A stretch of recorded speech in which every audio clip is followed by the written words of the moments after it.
шәкірттері өздерінің білім берген ұстаздарын ұлықтау, құрметтеу мақсатында біздің мектебімізге келіп отыр. Құрметті ұстаздар қауымы, баршаңызды келе жатқан кәсіби мерекелеріңізбен құттықтай отырып, ұлт тәрбиелеудегі, ұрпақ тәрбиелеудегі еңбектеріңізге шығармашылық табыс.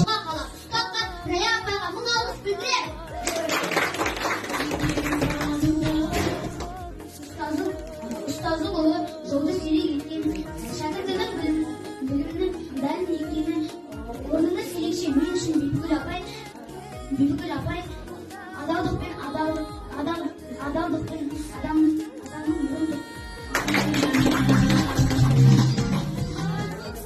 үйреткен қыры екі аяқты жаз бойына оң мен солны танытқан әр баланың жүрегіне тартқан Рая апай шәкіртіңіз бақытты.